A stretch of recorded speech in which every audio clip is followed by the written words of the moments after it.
Okay, pagdating natin ngayon dito sa sa lugar ng kapatid ko, Ipasa sa niyo sa Makasandig, nagluto kami ng pansit. Pansit Mickey, fresh rin. fresh Mickey. Nagluto kami. Ang sarap ng ang daming sahog. Ubusin namin itong dalawa ngayon. Tingnan ko na dito yung may busdik dito. Yummy pansit. Okay. Pas. Natura, pati ano to?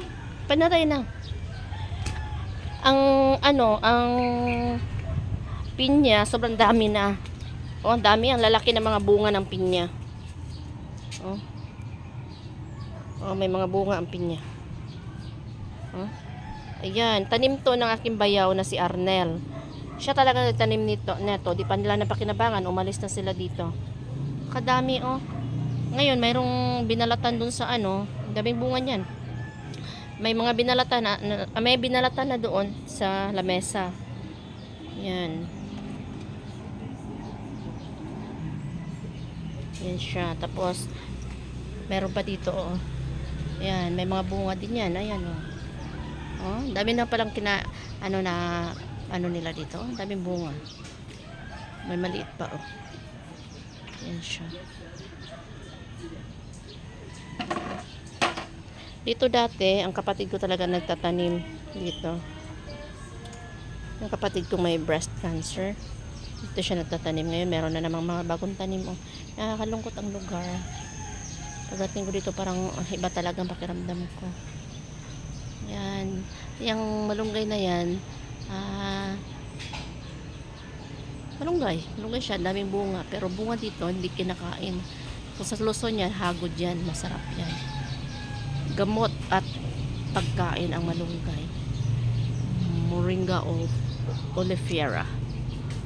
Moringa oleifera. Yan.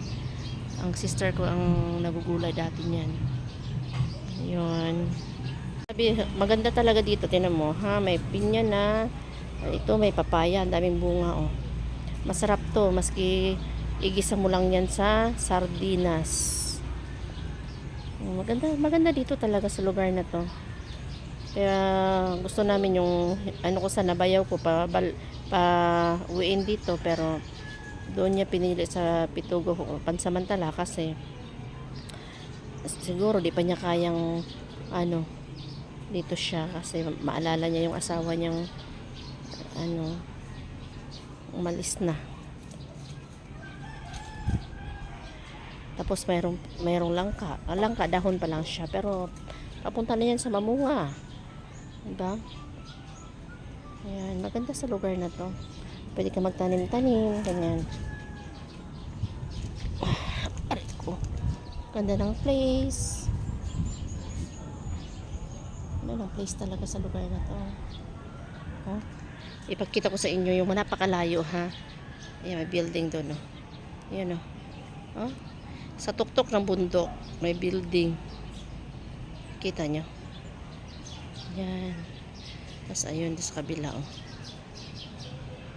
Ayan, mga bahay yan, malapit. Malayo yan. Kaso lang, zoom in ko lang. Okay? Sa lugar na nasunog nga, oh. Sa lugar na to, marami akong alaala. May naalala ako dito. Yeah, malungkot ang aking alaala dito.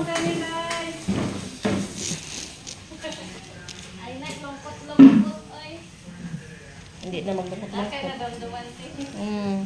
Sa lugar na to. Pero ayun, wala tayong magagawa. Malikot? Gusto ba ito mo kuyog? Ampar naman ko bilakad ni Bibian Good mo ng sakit. Palaya ka ha, dili kay inyo rang pang sagda ng gulay na may itlog diha, oh. Ang platito. Tuon ka. Akala ko na kay kuan. Sa to? Yung mabaho ba? Sa to? Kimchi. Naman. Kimchi na lang? Kay ganan ko na. Ang kimchi po. Kimchi. Ano man is kutsara. Lami ang kimchi.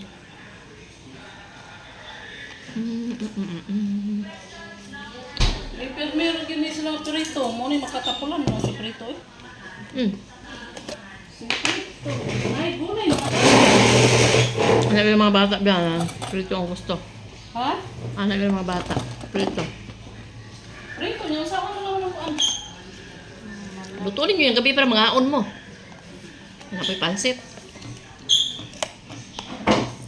Asa mo cellphone lang? Ang dadari.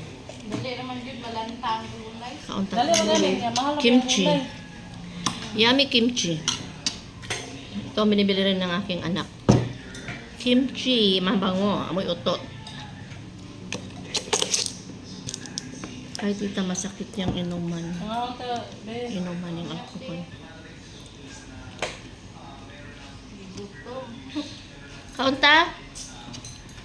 Bet? Magate, Oh. Tulog ng bata? naglantag, kumer, katong umipi. Hmm. Meron lang ako. Nag-video naman eh.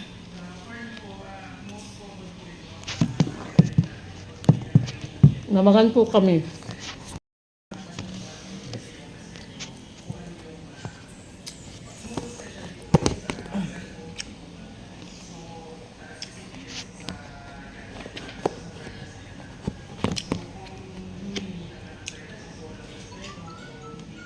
Ang pansit ko.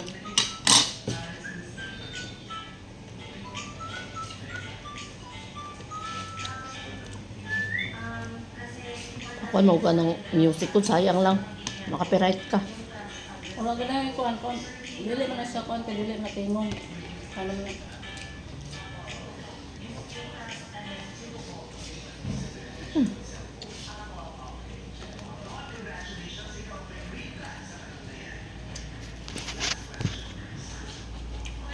Time iron.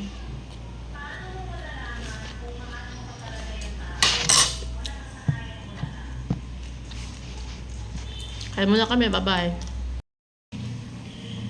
In fairness guys, ang sarap ng pansit. Saan man eh? Ang sarap ng pansit. Kung alam nyo, matikman nyo lang yung lasa ng pansit ng niluto ng kapatid ko. Ano, makalimutan mo talaga sa sarap yung pangalan mo. Mm.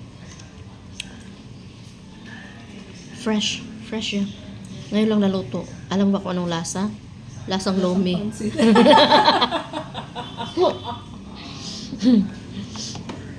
Lasang lomi.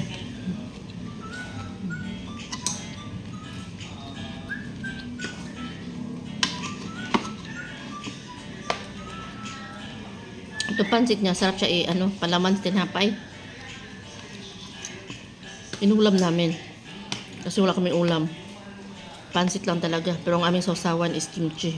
Usyal. Sarap ng kimchi. Alam niyo ba yung kimchi? Tikman yung kimchi. Mantot-antot. Amoy utot.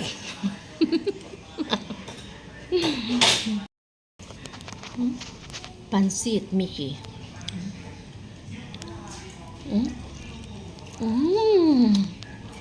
Yummy. Totoo.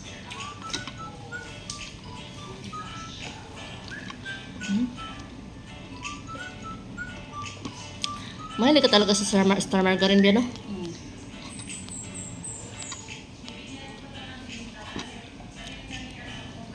Dami ng kape. Gas oh. Ako bibili ako ng coffee maker. Coffee maker. Bibili ako. Kasi ang tao sa bahay mahilig magkape. Sabi nung hipag ko nasa Canada, sabi niya bili ka nito 3 minutes lang makapagkape ka na. Hindi man ako nagkakape. Pero para sa mga anak ko, bibili ako nun. Kung may pera ako. Pero kung wala akong pera, hanggang pangarap na lang. Pansit, pero kinakamay. Saan ka pa? Kunwari na si muna sa yabana pag hindi man na. Na?